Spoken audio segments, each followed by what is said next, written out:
करायचं स्मरण. जय जय रघुवीर समर्थ. श्री समर्थ कृपेने एक सुंदर असा बोध, एक सुंदर असं श्रवण आपल्याला प्राप्त झालेलं आहे.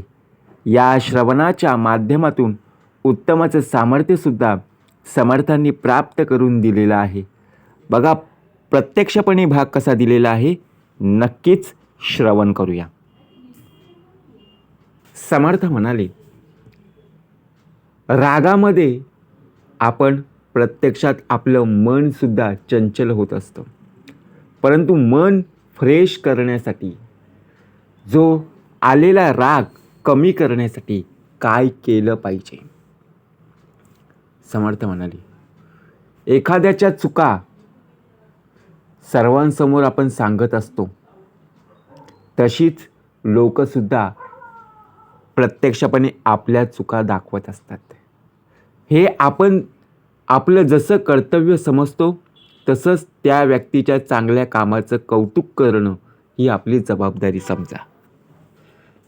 जशा आपण लोकांच्या चुका दाखवतो की नाही, तेव्हा आपल्याला आनंद वाटतो, मनाला शांती वाटते. कारण का, आपण त्यांच्या चुका दाखवल्या.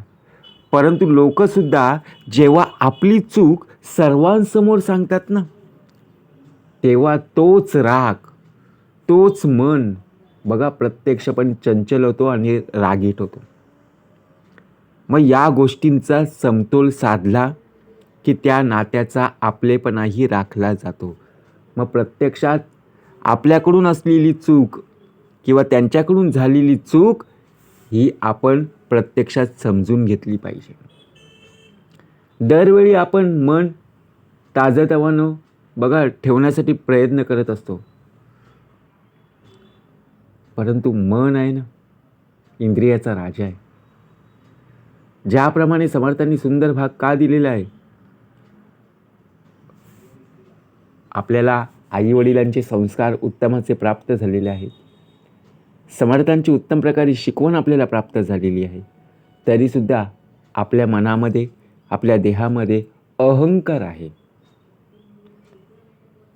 माणसं स्वतःहून तुमच्या सहवासात तेव्हाच येतील जेव्हा तुमचा अहंकार बाजूला होईल.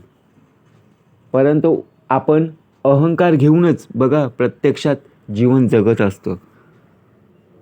मग जवळची माणसं दूर होतात. माणूस किती आपला आहे, त्याचप्रमाणे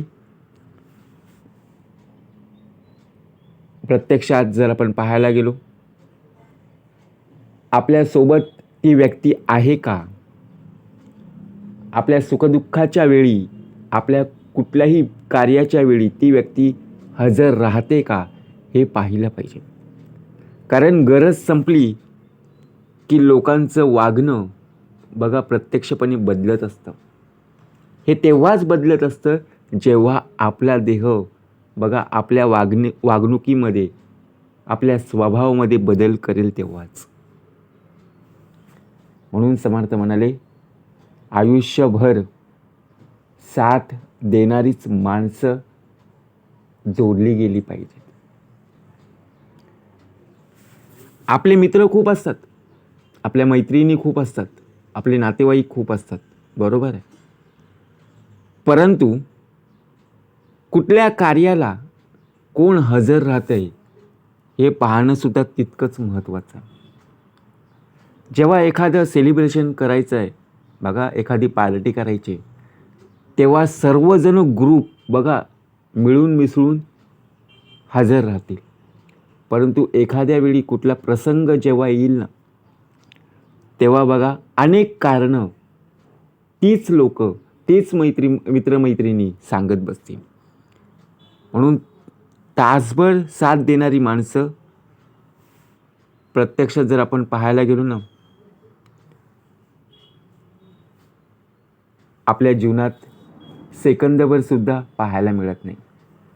आपण प्रवास करत असताना बघा आपल्या आजूबाजूला, म्हणजे आपण बसमध्ये प्रवास करत आहोत किंवा रेल्वेमध्ये प्रवास करत आहोत, त्यावेळी आपल्या आजूबाजूला काही लोक बघा प्रवास करत असतात.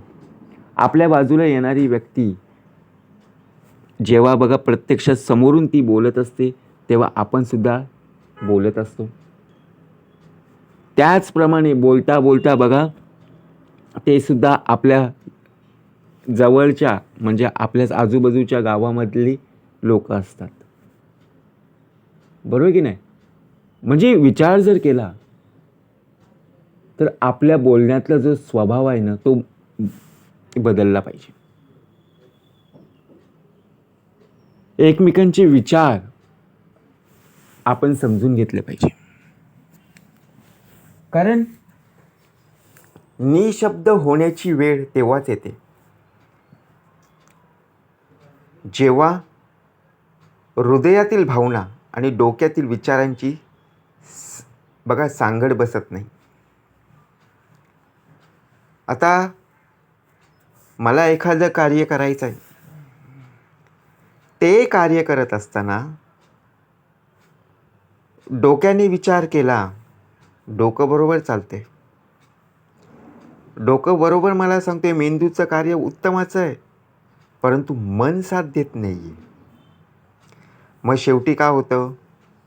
तळ्यात मळ्यात होतं. मनाला ती गोष्ट पटते, परंतु मेंदूला ती गोष्ट चालत नाही आहे.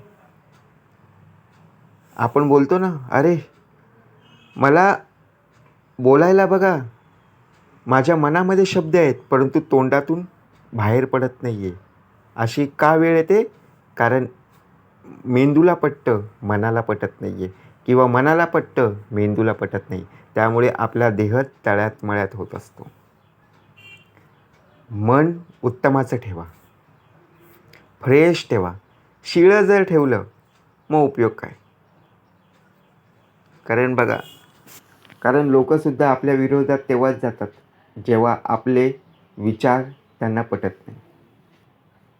कारण या जगामध्ये आहे ना, जेवढं तुम्ही खरं बोलायला जाल ना तेवढी लोकं तुम्हाला विरोध करतील आणि जेव्हा तुम्ही खोटं बोलायला सुरुवात कराल तेव्हा लोकं तुमच्या सोबत येतील. कारण वेगळी दुनिया आहे, कलियुग आहे हो, दुसरा काही नाही. म्हणून समर्थ म्हणाले एवढंच का आपल्या मनात जे काही गैरसमज असतील, संशय असतील, पुढचा भाग समर्थ कृपेने येणारच आहे. परंतु त्या अगोदरच आपल्या मनामधला ताणतणाव हा कमी करायचा आहे. का गैरसमज होत आहेत? का प्रत्यक्ष गोष्ट बघा नात्यामध्ये ताणतणाव करणारी असते? जर तुमच्या मनातले गैरसमज कमी झाले ना तर निश्चितच आयुष्य बदलेल.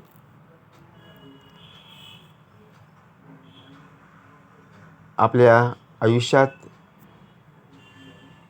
आपल्या नजरेतून जसं आपण सकारात्मक दृष्टिकोन बघा त्याचप्रमाणे नकारात्मक गोष्टी आपल्याला पाहायला मिळत असतात.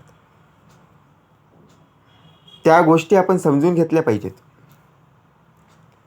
जीवनाचा प्रवास करायचा आहे. आपण प्रवास सहजपणे करत असतो. बसमध्ये करतो, रेल्वेमध्ये करत असतो, विमानामध्ये करत असतो, बोटमध्ये करत असतो, बाईकवरून करत असतो, सायकलवरून करत असतो. अनेक प्रकारे आपण प्रवास करत असतो. पायीसुद्धा प्रवास करत असतो. परंतु जीवनाचा प्रवास करायचा आहे तिथे मात्र थकता कामा नये. कारण तिथे आपल्याला आनंद लुटायचा आहे. समर्थ म्हणाले आपण प्रवासामध्ये किती बघा आपले मित्रमैत्रिणी असतील, आपले नातेवाईक असतील, किती आनंदाने उत्तमाचा प्रवास करत असतो. परंतु जेव्हा बघा आपल्याला 2.5 तासाचा प्रवास आहे, 2 तासाचा प्रवास आहे, लगेच आपलं शरीर थकतं. बरोबर की नाही? किंवा 1 तासाचा प्रवास असेल तर चला आपण आनंद सर्वजण होते सोबत, आनंद मजा करत आपण प्रवास केलेला आहे. परंतु आयुष्याचा प्रवास हा उत्तमाचा करायचा आहे. त्यामध्ये कुठल्याही प्रकारची बघा कारणं चालत नाही आहे. समर्थ म्हणाले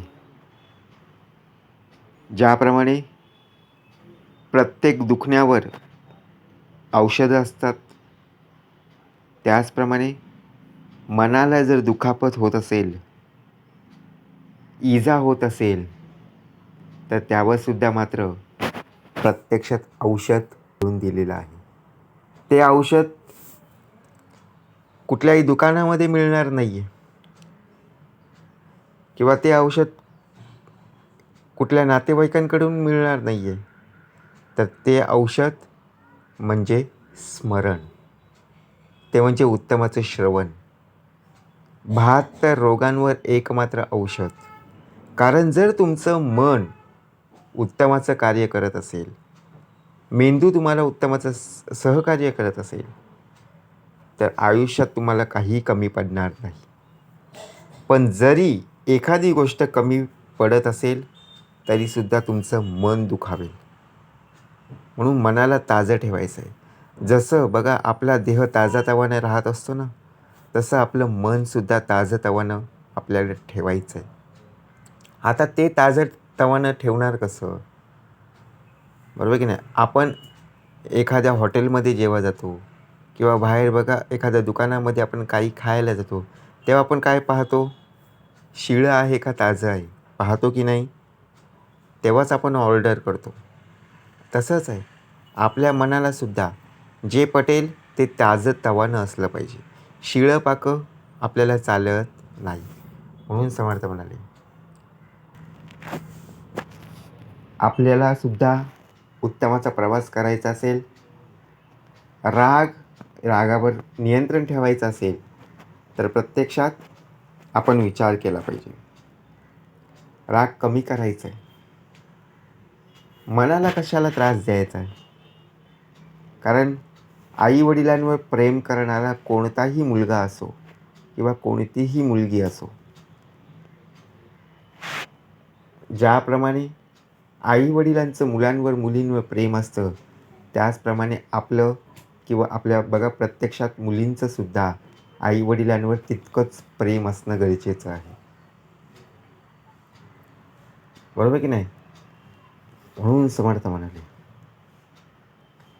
त्यामुळे काय होतं? संवाद उत्तमाचा होतो. कितीही जरी तुमच्यावर वाईट वेळ आली, तरीही बघा साथ सोडू नका. कारण आपल्या आयुष्यात आपल्याच घरातली माणसं आपल्याला शेवटच्या क्षणापर्यंत साथ देत असतात. म्हणून कुठेही आपलं बघा प्रत्यक्षात कुठेही चुकत असेल, तर नक्कीच त्यांचं मार्गदर्शन घेणं आपल्याला गरजेचं आहे. म्हणून समर्थ म्हणाले, आपला जो क्रोध आहे, राग आहे, त्यावर नियंत्रण ठेवणं गरजेचं आहे, जेणेकरून आपलं मन दुखावणार नाही, जेणेकरून आपल्या घरातल्या लोकांचं मन दुखावणार नाही. तुम्ही जर मनाला त्रास देत असाल, तर शेवटी तुमच्यावर बघा वाईट वेळ आल्याशिवाय राहणार नाही. म्हणून कोणालाही अपशब्द बोलू नका. राग येण्यासारखं बघा आपल्या मुखातून असे शब्द येऊ देऊ नका. माणसं कशी ओळखायची तसं म्हटलं तर फार हुशारी लागत नाही आहे, परंतु माणसं समजून घेतली पाहिजे.